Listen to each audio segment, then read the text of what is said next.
गोपालगंज और मोकामा विधानसभा उपचुनाव का परिणाम आने के बाद गोपालगंज में बीजेपी की जीत पर आरजेडी प्रत्याशी मोहन प्रसाद गुप्ता ने रिकाउंटिंग का आवेदन दिया है और कहा कि निर्वाचन आयोग इस पर फैसला ले।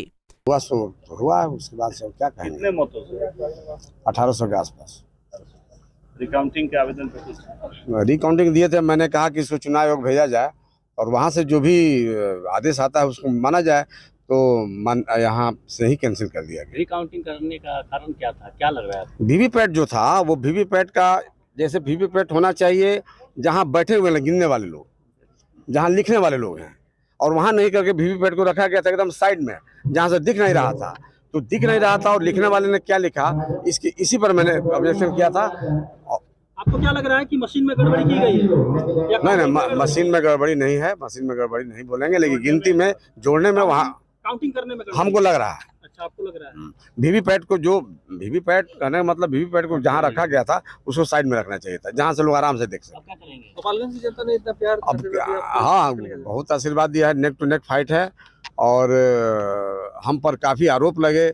यहाँ तक कि चुनाव के दिन भी हमको लिखा गया कि इनका चुनाव कैंसिल हो गया, इनका नामांकन रद्द हो गया, जिससे भी काफ़ी प्रभाव पड़ा और उसमें हमारा बहुत सारे 4-5 घंटा तक मेरे वोट का नुकसान हुआ। तो काफ़ी मेरे ऊपर जो है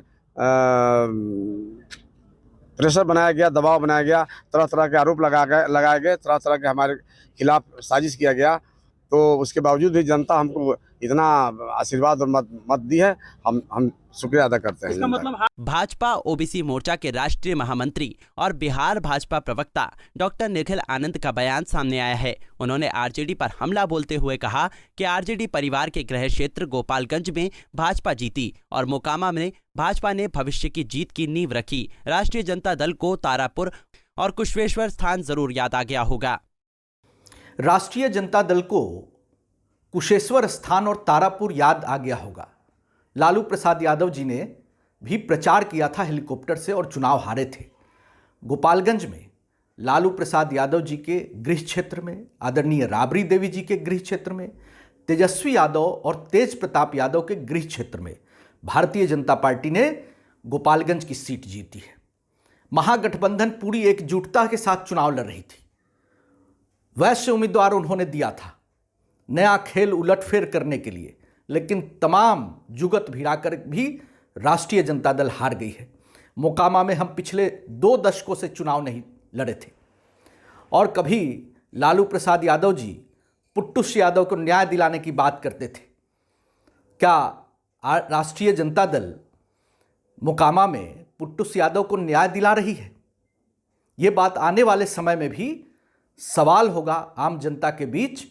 और मोकामा की सीट जो कभी 30-35 हज़ार से अनंत सिंह जीता करते थे, आज 17,000 पर सिमटा है और हम आने वाले चुनाव में, विधानसभा चुनाव में 17,000 से चुनाव मोकामा का भी जीतेंगे।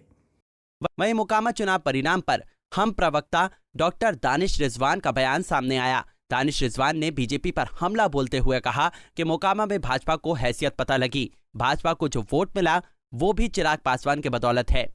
देखिए, उपचुनाव के परिणाम ने बता दिया कि बिहार की जनता आज भी माननीय मुख्यमंत्री नीतीश कुमार जी के काम का, तेजस्वी यादव जी के ऊपर में भरोसा करती है और जीतन राम मांझी जी पर विश्वास करती है, जिसका परिणाम है कि हम मोकामा भारी मतों से जीत रहे हैं। सबसे महत्वपूर्ण बात यह है कि मोकामा की जनता ने यह भी बता दिया कि भारतीय जनता पार्टी का वजूद बिहार में कहीं नहीं है। मोकामा में जो वोट भी मिला है वो चिराग पासवान जी के बदौलत मिला है। अगर चिराग पासवान जी का रोड शो नहीं होता तो भारतीय जनता पार्टी कहां फेंका कर जाती, इसका अंदाजा भी नहीं लगाया जा सकता था। बता दें कि मोकामा में नीलम देवी और गोपालगंज में कुसुम देवी ने जीत हासिल की है। बीजेपी और आरजेडी अपनी अपनी जीत का जश्न मना रही हैं। पंजाब केसरी टीवी के लिए पटना से संजीव कुमार की रिपोर्ट।